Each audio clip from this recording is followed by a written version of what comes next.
Здравейте, днес ще направим отново хомополарен мотор. Това е третия вид хомополарен мотор. Трябва ми батерия, магнит, кабел.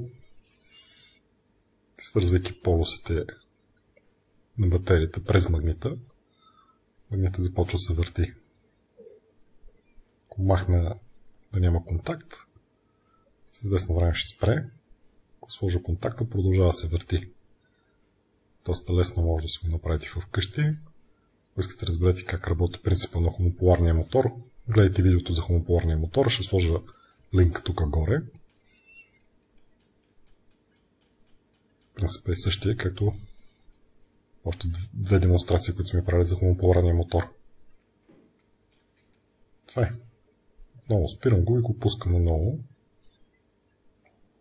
Допирам го и започва да се върти.